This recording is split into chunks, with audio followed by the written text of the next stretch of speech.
It's your Wednesday daily delivery. I am Michael Rand. Big show today, as it always is. But as I was going through the show prep today, kind of getting ready, as I always do, I'm always jotting down notes, what's going to be on the next day's show. Realized I had to throw some more stuff overboard than I usually do. We're not even going to get to any of the Vikings stuff from the scouting combine. GM Kwesi Adolfo-Mensah having some interesting comments in that regard. I'll get to those, I think, on Thursday's show. But right now, the Wild and the Wolves were just too interesting to ignore, so we'll get to those in just a minute. Lou Nanne, hockey legend in Minnesota, probably needs no introduction, as I say in a little while here, will be on with me as well. Louis is one of 10 inductees into the Minnesota Sports Hall of Fame. An amazing career for him with the Gophers, with the North Stars as the general manager of the North Stars, and then just generally being an ambassador for the game after that. And he just has a great journey in hockey. He's 81 now. It's still going strong. And just was a nice occasion to kind of catch up with him, not on anything specific, but more just his journey and of obviously his induction into the Minnesota Sports Hall of Fame. That ceremony tonight at Mall of America. If you're around, it's just in the Rotunda. You can check some of that out from 6 o'clock to 7 o'clock tonight. So Louis will join me in just a little bit too. Great conversation with him. And some Nordic skiing at the end. Jessie Diggins, a big story there. First, though, what did I miss? Like I said, Wolves and Wild. I don't want to get too Wolves and Wild heavy all the time, but they're interesting right now. They're definitely interesting. They both played on Tuesday. Both had very good results on Tuesday. It could be a pretty important day when we think about the trajectory of each of their seasons. Let's start with the Wild, because congratulations to them. They made Bill Guerin's job about as easy as they possibly could in the last 10 games by winning, racking up points, but doing it in a way that made it abundantly clear what they needed to add now that the trade deadline is just 2 days away. Wild adding 2 players, 2 forwards on Tuesday in 2 separate deals. Marcus Johansson coming back to the Wild. He played here a few years ago. That in a swap for a 3rd-round pick. Gustav Nyquist, a very good offensive player who's injured right now that they're hoping will be able to help later in this season. Got him for a 5th-round pick. And you might look at it and say, well, why do they need to make a move right now? They're winning. They're doing just fine. Why upset things? Things are going well. Look at the last 10 games, like I said. Let's go back 10 games to the start of this pretty good stretch after they had lost 3 in a row. 3-2 shootout win, 2-1 shootout loss, 3-2 loss, 2-1 shootout win, 4-3 win, which qualifies as a shootout, not an actual shootout, but a goal-scoring frenzy these days. 2-1 win, 2-0 win, 2-1 overtime loss, 3-2 overtime win, and then last night against the Islanders, 2-1 shootout win. Only one game in the last 10 in which either team reached 4 goals. This is a team that's been very stingy on defense, but has had a hard time lately putting the puck in the net. So no secret what they needed at the deadline. I think Bill Guerin even forecast that later in the week. GM Bill Guerin, when he said, kind of talking about the good goaltending they're getting, talking about getting solid defense, and then talking about the offense, thinking he still has confidence in those guys. But added 2 forwards to the mix, giving Dean Evason some options. Here is Bill Guerin talking about those moves on Tuesday. Like if you're talking about like playoff type players, or I think we have enough grit. I think we have enough toughness and size and things like that. This is just these 2 players. I think are what we were missing, what we needed, and that is. They're both highly skilled guys. They're excellent skaters, and I think they're going to provide us with, just some that natural ability out there to they're both effortless skaters and just high hockey sense guys that can make plays. I think we could really use that. And again, I don't think either of these guys is a savior. You might even be a little bit underwhelmed by these moves, and there could still be more to come. Wild still have the equivalent of about $7 million in prorated cap space that they could use on another player here, another swap in the next couple days.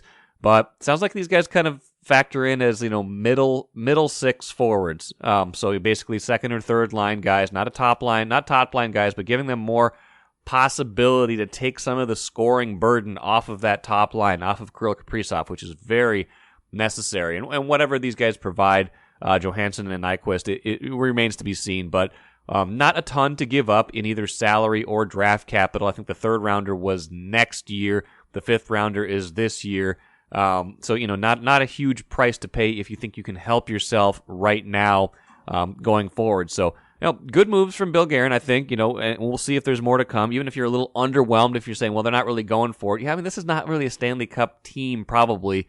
But, they have put themselves in a position now by winning enough games lately that they're in contention, certainly for a playoff spot, and maybe even for a division title if they can keep this going. I mean, like Bill Guerin said, they've been getting a lot of good play in their own end. Philip Gustafsson, 39 saves in that 2-1 shootout win against the Islanders last night. He's been rolling big time, but, at some point that might dry up. At some point, you never know how well that's going to go. So you've got to give yourself some scoring options. You got to give yourself a chance to win multiple ways, and that is what they did with these moves. Now, the Timberwolves, we can't figure these guys out. I wrote them off the other day, 3 bad losses in a row, everything looking negative, down in the standings. I'm saying you're not even going to make the play-in, and then they beat the Clippers. And not like the Clippers are the greatest team in the world, but it's a road game. Everything's feeling like it's going the wrong way, and then they put together a pretty mature, finally, performance. Come back from an early deficit, hold on at the end, which I think was important. I didn't think it was a great finish, a great close, but I think they did do enough in those final 4 minutes to feel like, okay, it wasn't just like a hold on for dear life. They executed big plays, being Jaden McDaniels making a 3 that kind of gave him a 9-point cushion, and then a nice play kind of in the final 30 seconds. I think the basket came with about 23 seconds left. Anthony Edwards gets double-teamed, finds Kyle Anderson. Anderson dishes to Rudy Gobert for a dunk. That essentially sealed the game final 108-101. Important in a lot of regards, of course. They had to stop the losing streak. They win the season series against the Clippers. The Clippers are just 1 game ahead of the Wolves now. Clippers 33-31, Wolves 32-32. So in these races for the play-in, the playoffs, however it's going to shake out, that tiebreaker could be important down the stretch. Got some other good news, too. Some teams they're chasing lost. Utah loses to San Antonio, which was a bad loss for Utah. That final, San Antonio 102, Utah 94. So tough one for Utah. The Wolves move ahead of Utah in that regard. The Lakers lose. No LeBron, no D'Angelo Russell in that game. LeBron thinking he's going to miss 2 to 3 weeks with that foot injury. Russell's been out with an ankle injury. Oklahoma City loses. That's another team that's right in that mix. So a pretty good night for the Wolves in general as we kind of think about teams that they're trying to eclipse going forward. So again, though, I don't know what to make of this team because they don't put forth this professional effort in a lot of these finishing situations, and then they do this against the Clippers where it does look better. Maybe that's just the volatility of sports. Maybe it's just the matchup against the Clippers because I think the Clippers are a good matchup for them. Like I said, Jaden McDaniels had a big game, 20 points, really good on both ends. Interesting to me to see kind of how the rotations are shaking out. Nickeil Alexander-Walker getting more minutes in these last few games. 17 minutes in this game, had 5 points, 2 assists, was a +7 in the game, bringing them a little bit of two-way play. Obviously cutting into Austin Rivers' minutes a little bit. No Jalen Noel lately with an injury, so that's been interesting to watch. His evolution. So the rotation looking a little different, maybe looking a little bit more defense-oriented. But whatever it is, it worked on Tuesday. Now, can they sustain it? Can they keep that going for more than just a game? Can they develop some kind of consistency? That is going to be the question going forward. And we haven't seen it much yet this year. We'll see if they can do it. We'll see. Maybe I just need to stop catastrophizing and saying every time that they lose, the season's over, and every time that they win, conversely, everything's okay. Maybe this is just the team. Maybe they just are going to be like this the rest of the year, and we'll see how that helps them shake out when all is said and done. Take a playcation to Mystic Lake. With 24/7 gaming, the good times never have to end. And you can satisfy your cravings at our restaurants and bars. Or relax in one of our luxurious hotel rooms. Those that play together, stay together. And don't forget to join Club M so you can spark new memories and bask in the rewards along the way. Follow the lights to Mystic Lake, where every day is play day. All right, I'm very happy to be joined today by Lou Nanne, someone who probably doesn't even need an introduction. Anybody who's in Minnesota sports, has followed Minnesota sports for any length of time, knows Lou and his long connection to hockey here. But the occasion today is Lou is one of 10 inductees into the Minnesota Sports Hall of Fame ceremony Wednesday night at Mall of America. A lot of deserving honorees. Lou, I'm kind of surprised you weren't already in this Hall of Fame, but I'm glad you are now. Congrats, and how are you doing today? Very well, thank you. Good. Well, like I maybe explained to you before we began recording, I wanted to kind of get a journey through your eyes for everything you've seen in hockey, and obviously, playing in Minnesota, playing for the North Stars, general manager of the North Stars. You kind of, your name is kind of synonymous with Minnesota hockey. That said, so many things have kind of. I think hockey has some universal truths, but also a lot of things that have changed in the game over the years. And I wanted to maybe have a conversation with you just about that. And maybe we can start with what, as you think back to your experience in hockey and everything that you've seen, both, player, general manager, and now as an observer of the game for so many years, what to you are, like I said, the universal truths of hockey? What things hold up from the time you played until right now in terms of just on the ice or just things about the game that have not changed? Well, I think the speed and contact are the most important parts of the game, and that hasn't changed except for the better. The game is much faster than it used to be back when I was playing, and the big guys are bigger, stronger, and faster, and the contact remains, as a matter of fact. The only thing I'd like to see taken out is after somebody makes a good body check, somebody goes and fights them. That's the most ludicrous thing in the game, and I told that to the commissioner and the assistant, deputy commissioner, everybody. I said, the game will only get better if you take that part out of it. But overall, it's become easily a more universal game than it was back. I'm looking back 60 years. So right. It's becoming that for sure. And the growth of the game in the United States has been unbelievable. It's an unknown fact that people don't really know or think, but there's more players playing hockey in Minnesota than there are in any province of Canada except Ontario, and more than any country except in Sweden. And so it's mind-boggling, the growth of the game for both boys and girls. And it's great to see how many guys now are able to play in the NHL. I think, to me, that's the biggest, most positive change I've seen in 60 years. When you grew up in Ontario, Sault Ste. Marie, when did Minnesota become home to you, and what was that adaptation like? Well, I was looking for a school to go in the United States because I was owned by the Blackhawks when I was 13, 14 years old. And because I wanted to be a dentist, they wanted me to go to St. Catharines to play junior hockey. And I said, no, I'm going to school. And they said, well, you go to McMaster in Hamilton. I said, they don't have a dental school. He said, well, you go there, you don't play. I said, well, then I'm going to go to the States. And fortunately for me, John Mariucci called. He had found out that the North Dakota was trying to recruit me, and I wasn't going to go there because of a dental school. And he called and he asked me to fly down, which I did. I didn't know where Minnesota was or who John was. Yeah. And I'll never forget the words he said to me. He says, "You come here, you'll never leave." And he was right. But it gave me the opportunity to watch how the game's developed. And the biggest reason in my mind for the growth of hockey in Minnesota and maybe even in the country was John Mariucci. He used to spend 70, 75 days a year going out and speaking about getting boys and girls to play hockey, especially boys at that time. Sure. They didn't have girls sports to a big degree. And when I was first here, there was, the rink in St. Paul, the rink on DuPont, Minneapolis. They had high school in Aldrich. And then came South St. Paul and Braemar. That's in the whole Twin City area. Wow. And John just kept saying we got to go out. We got to grow this game. And he said, Louis, I'm recruiting you because you're 18 years old. I don't think it's fair that our kids have to play against guys coming out of junior, which they used to do at that time from Canada.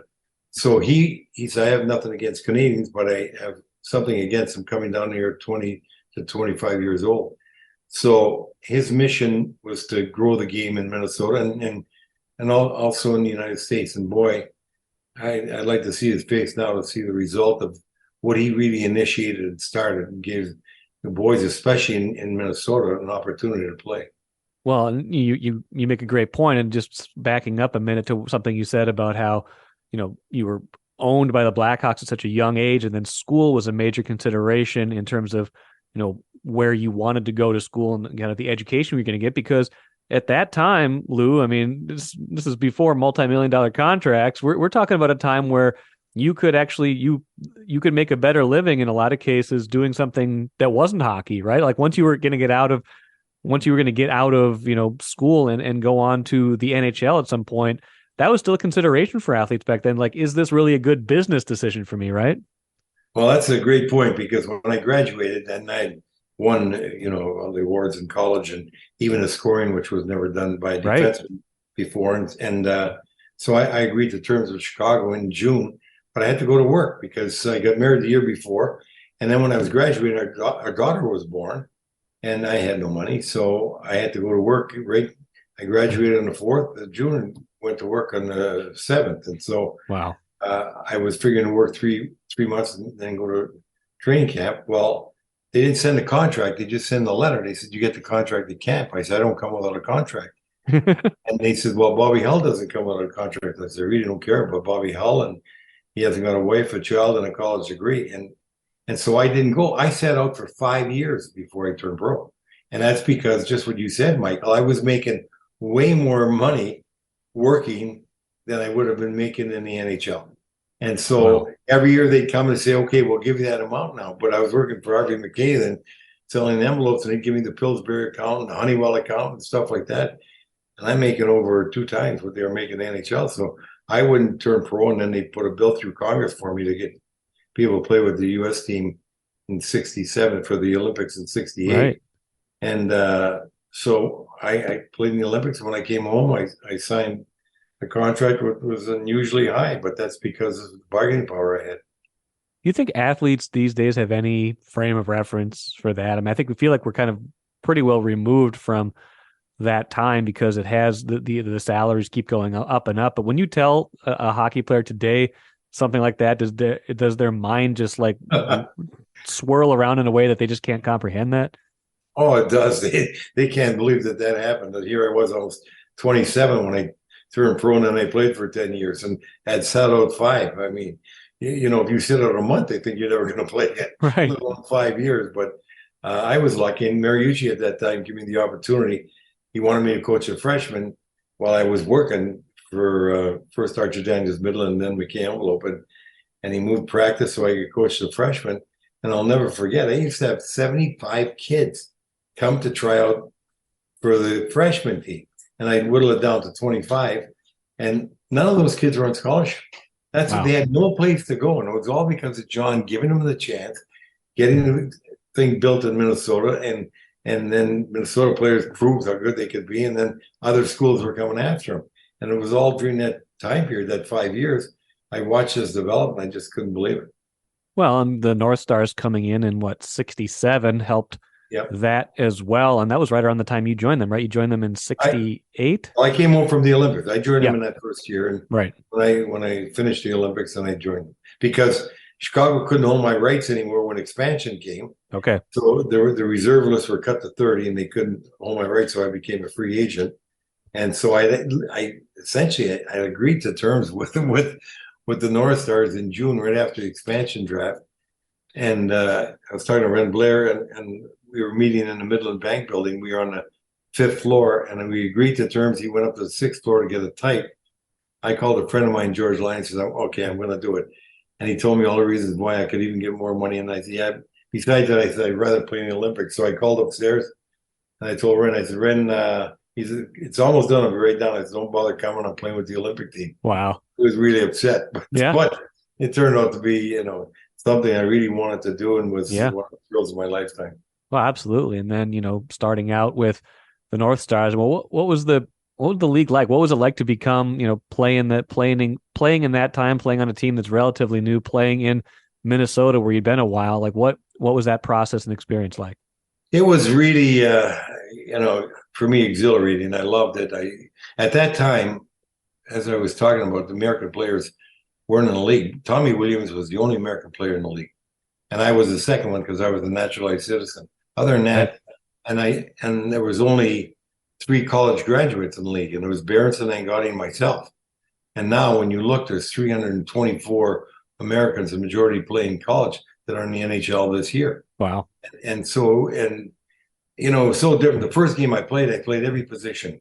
I played all right, left wing, center, left defense, right defense. And in those days we used to have less players dressed. So every team had one guy that could play both forwards and defense. And so that was me. So wow. Now you go with 6 defensemen the whole game, you go with 4 lines. It's changed so much. And of course the rules are different. No helmets, right. No visors, nothing of that. It was different, but it was exciting, and I really enjoyed it. They do talk today, though, a little bit about, hockey has become to a degree positionless, not in that there's not defined places where guys specialize, but there's so much defense jumping into offense covering for defense. It does feel like there's a little bit of, not that you're going to play all over the ice, but that there's some of that element to today's game where there's less of a positional structure maybe than there used to be. Well, that really came about in the 72s, 72 series with the Russians against the Summit Series against Canada. And then it started transforming the game a bit. I remember we had the first Canada Cup in 1976, and I played for the U.S. And our practices, that's what we used to do all practice long, is interchange positions, come up with a play, et cetera. So it started evolving from that. In fact, if you look at the 80 Olympic team, Herb had his team do a lot of that too. You realized at that time that you didn't have to be so structured where the wing never left the boards. He was about 3-4 feet off the boards and staying close to the boards, and you certainly didn't cross over and go to the other side to get a pass or anything. So the game started evolving really from the Summit Series in 72, but now it's completely evolved. In my time, or changed the game as far as defenseman coming up with the play. He got over 200 points a couple of years. He was phenomenal. And then some of us, I used to like to do that. Some of us that played that way, did it, but not on the scale you see today. But all teams at that time started to have more free-flowing guys. Montreal's defense, Larry Robinson, he used to carry that puck all the time. So Serge Savard, Dennis Bodvin from the Islanders. There are a lot of guys that are very capable of doing it. Obviously, your playing days ended at a certain point, and then you became general manager with the North Stars. How would you like to do Bill Guerin's job these days, and how much do you think your job versus what he does now is similar or different than what you did? Well, my job is different than what he did because I negotiated every contract. Wow. I never had a cap structure, which really you need somebody with some legal background basically to help you through some of those things. And I wouldn't like to do it as much as I did then. Things nowadays, one thing I always said, Michael, even in sales, when somebody's ready to buy, don't talk yourself out of the sale. Take the sale. If you like it, go ahead and move it. Now with the cap structure and everything else, gives people time to go back and think again whether they really want to make the move or not by the time they figure everything out. I used to be able to just say, you want to do this? They say, yep, okay, it's done, bing, gone. Trade is made, and that's it. Now you got to worry about, are you within the cap structure? Are you going to be going over the following year? There's so much more planning to it. And so staffs, like when I took over, I was playing on a Wednesday night in New York. We lost 5-0. I came home on Thursday. The owners called me and talked to me. Friday, they made me meet the whole board. Saturday, I was named general manager and coach. Amazing. So, a different and general manager and coach, no assistant coach. Wow. I let the scouts go, and I had Mariucci do majority of my scouting. And now you got, one trainer, one equipment man, and now they got staffs of 20 or 15, Right. 20. And so it's changed considerably. And I like the fact that they have all the luxuries of having masseuses and more trainers and more equipment guys. And if you look at the game itself, I mean, guys come off the ice and they put gloves in the heater, which we never did that. And they got all the composite sticks that break so often and blades that fall off your skates. That never happened. And I kind of like that part of the game when I was playing better than today. You talked about John Mariucci being a great ambassador for the game and growing the game in Minnesota. You picked that up. Obviously, it's not just you, but you have been that over the years here as well in Minnesota. Great legacy with the state high school hockey tournament. I believe you'll be on the call for that again here very soon. Just all the work you've done, behind the scenes and in the public spotlight for growing the sport. Why was that so important to you? Why did that just become natural for you, or why did that become a part of your post-career, post-playing career legacy? Because what Mariucci sort of instilled in me, I felt the way he felt. I felt, and I feel, that hockey is the best game in the world. I like to see more people play, more kids. In fact, I had the first girls' hockey school in 1972. Wow. There was never a girls' hockey school till then. I had the Nanne Esposito Hockey School for boys. And a week after, then I rented the rink because Caesar's babysitter was a real good hockey player. And she said, Louis, no one's got a hockey school. We've never had a school for girls. I said, okay, I'll do it. So I had a school for girls the following week. That was the first one there. But I just, I've been fortunate enough to have my son, my grandsons play. Right. I know how much fun it is. I often said, they're paying me this ridiculous amount of money to play hockey. I play for nothing. And I know how much people treasure it. You look at how many guys that have played hockey. After they're through, they still play old-timers hockey. They play. I got friends playing till 80 years old. And I wish I could do it. I can't with my knees and hip, but I was still playing with the Hollywood celebrities and the North Star alumni till I was 62. Wow. I loved it. And I just feel that Mariucci was right. If the kids had the opportunity to play, that they would want to play and this sport would grow. And so whenever I got the opportunity to talk about it, I did it. A couple more things for you, Lou. Really enjoying this conversation.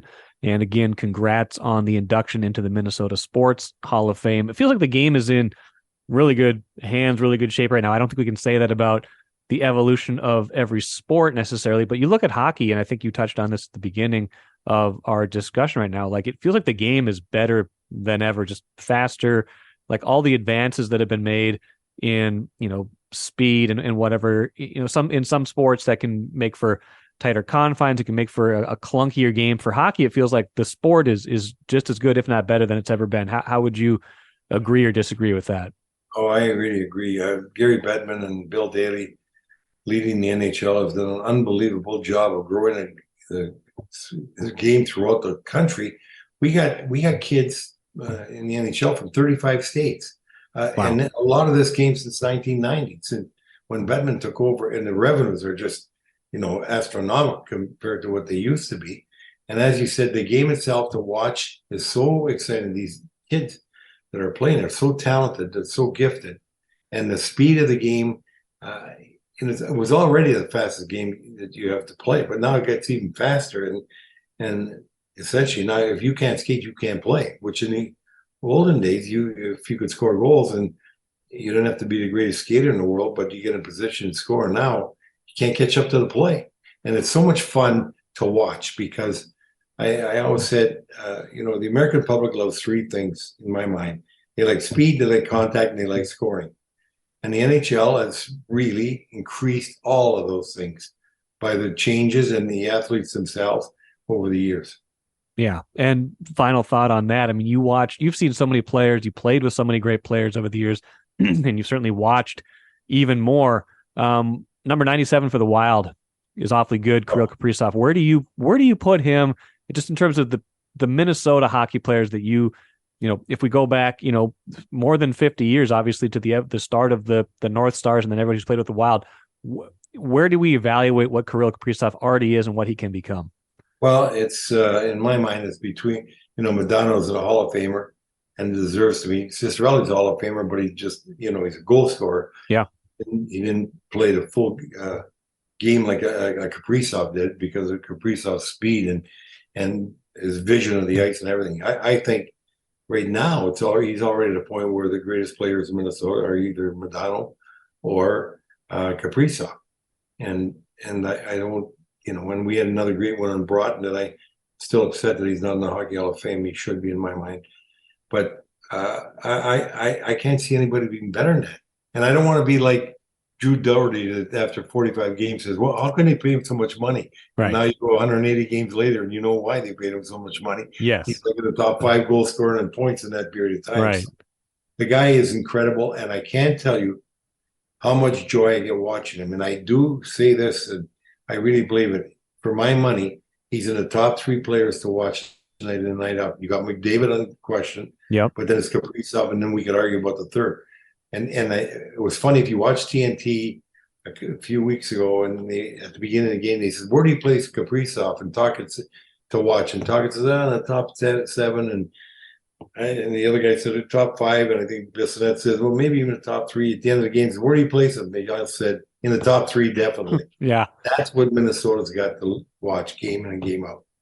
Yeah, it's amazing. It's a great time to be a hockey fan. It's a great time to watch the sport here, and you have had a large hand in helping that grow. Lou Nanne, very much appreciative of your time. Congratulations once again on the induction into the Minnesota Sports Hall of Fame. Be well. I'm sure we'll see you soon, and we'll talk to you later, okay? Thanks, Michael. Nice to talk to you. Great stuff from Lou Nanne. Not like you expected anything different. You've probably heard him talk plenty over the years. He's on a lot of radio, things like that, but just thought it was a nice occasion to catch up with him, a great honor for him to be inducted into the Minnesota Sports Hall of Fame, and just kind of a fun look at hockey through the years, a hockey through his eyes. What an ambassador for the sport, and what a great player back in the day. Like you said, he led college hockey in scoring as a defenseman about 60 years ago. That's amazing.